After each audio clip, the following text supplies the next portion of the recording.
Sabay-sabay natin alamin ang mga kaganapan na nangyayari sa ating bansa.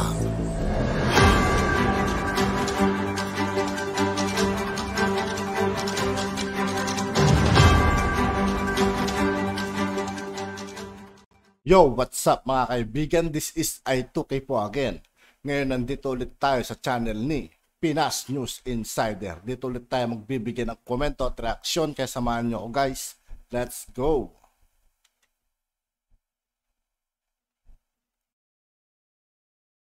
Ito ang balita ngayon. Trending at pinag-uusapan ngayon sa mundo ng social media. Tila magugulat at ngangana naman ang mga dilawang pink kapag mapanood nila ang balitang ito.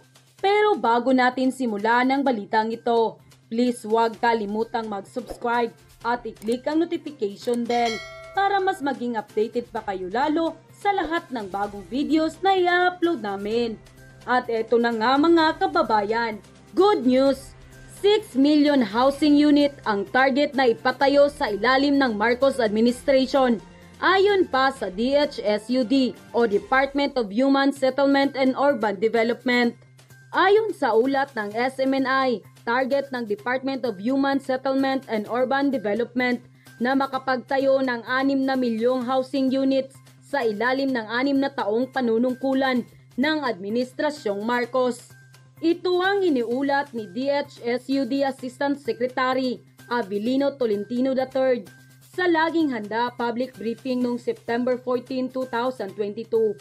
Ayon pa sa kanya, magkakaroon ng DHSUD ng production rate na 1 million housing unit bawat taon.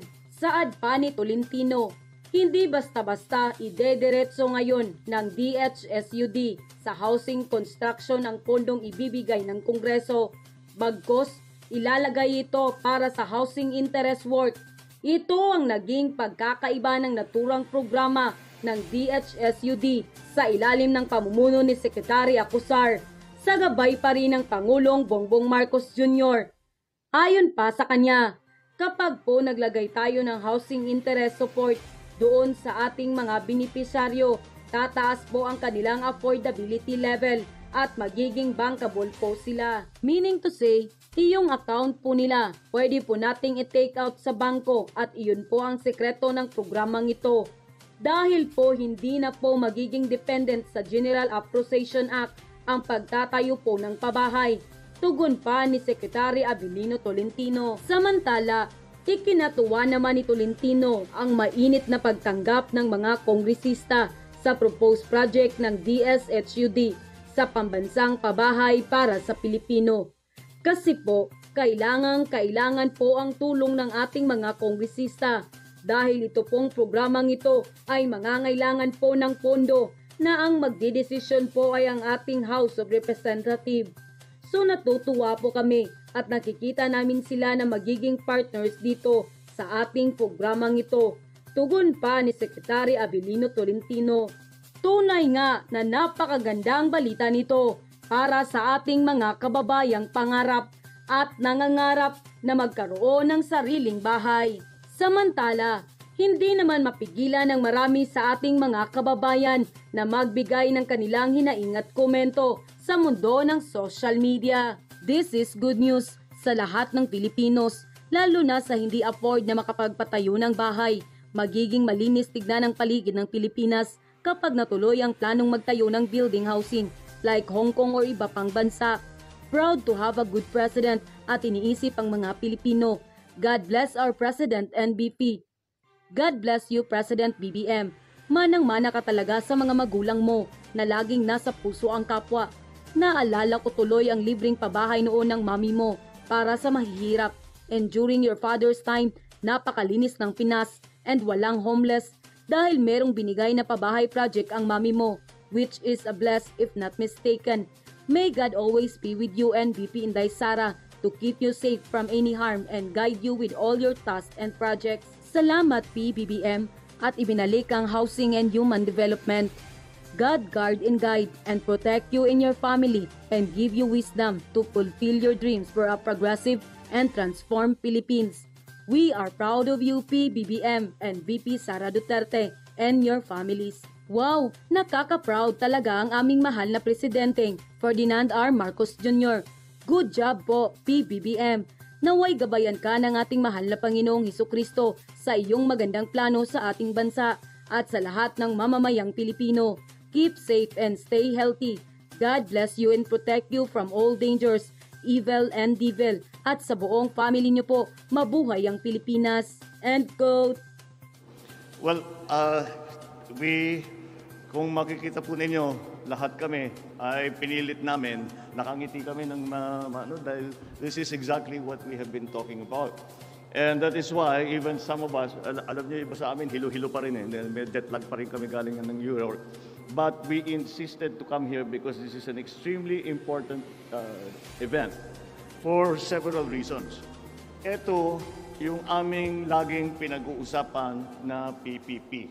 How do we leverage the assets of government? How do we leverage the assets of the private sector?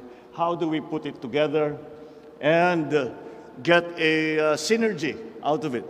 And I suppose si Derek matagal na niyang sinasabi sa akin to. I think I'm not revealing any confidences when I say we have been in discussion for months before I took office. And this is exactly the kind of thing that we were talking about. And so this is a perfect example of what government and the private sector can do. And makikita mo, kung private sector lang ang gumawa nito, hindi nila kinaya. Kung gobyerno lang ang gumawa, hindi rin kinaya ito. And that is why it is a perfect example for that. And I think it will serve to encourage other people to enter into this kind of arrangements. This is also, I think it would not be out of place to report, this is also the kind of activity that we were actively endorsing when we were in New York and talking to possible investors in companies who are already in the Philippines but would like to increase their investment. And this is exactly the kind of partnership that we need to encourage. We have not been able to do it in the previous years for the simple reason that there was the pandemic. Wala naman tayong ginawa kung hindi tulungan ng ating mga kababayan, alagaan ng mga may sakit. Kaya yun lang talaga ang ating ginagawa. Ngayon, na mukha namang gumagaang ang problema ng pandemya, ay siguro naman panahon na nabalikan natin ang ating mga pinaplano tungkol nga sa ganitong klaseng mga project na PPP. It is also important because this facility is another building block to what we hope to become a logistics center of Asia, the Philippines.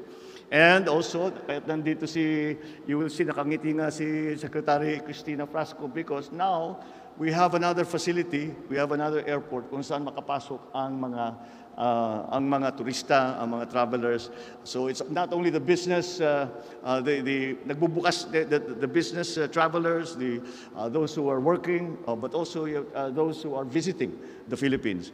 So ganito ang ating kailangan. We need this, we need more. We have many plans for the airport in Manila.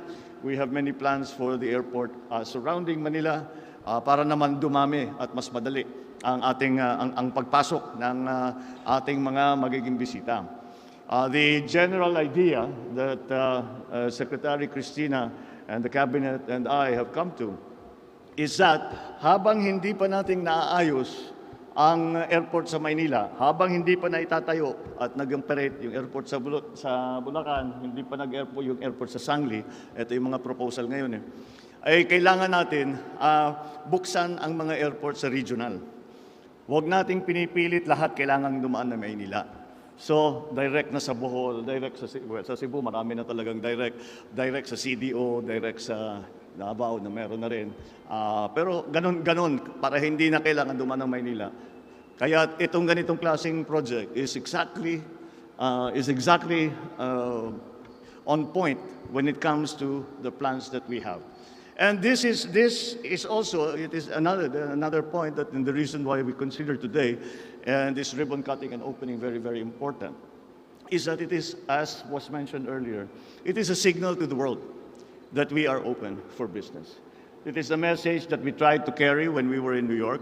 Outside of the United Nations, we met with many businessmen, na mga CEO, heads of corporations.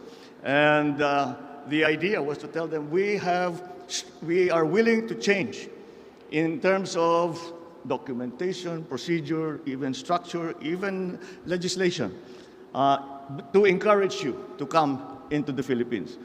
Again, the simple message that underlay all that we did was that the Philippines is here. We are a good place to invest. We are probably the most vibrant economy that is in Southeast Asia, and we understand the requirements and the needs of our potential investors, and we will we will do everything so that that partnership becomes to the advantage of both the private sector, the public sector, to the people. And this facility is essentially a very strong signal that yes, indeed, we are open for business. We just opened a new terminal. It is state of the art, and this is one of the things that we will continue to do in the future to bring you all to come and be partners with the Philippines to help the lives of our people, to help the Philippine economy, and para pagandahin ang buhay ng Pilipino, para pagandahin naman natin ang Pilipinas. So, well done. Congratulations to Lipad. I was teasing Derek, sabi ko, pinilit nyo talaga para yung maging Lipad, but it worked out very well. And of course, we have to give credit to the government agencies, the local government, BCDA, the Department of Transport, of course, for all that they had done. Before you think I'm taking credit for this project, please disabuse yourself of that notion. Hindi kami ang gumawa nito.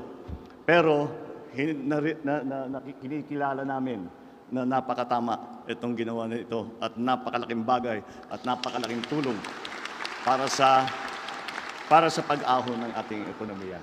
So let us celebrate. This is a good day, and let us keep going. We know that this is a good direction for us to take. Let us continue to go down that road, and we will see. Dahan-dahan, makikita natin na paganda ng paganda. Thank you very much. At yun na nga mga kababayan. At yun nga po mga kaibigan, dito po nagtatapos ang ating reaction video. Muli ako po si I2K ng Sundalo ng Dunggalo. Maraming salamat sa patuloy na pagsuporta. Yeah, peace out.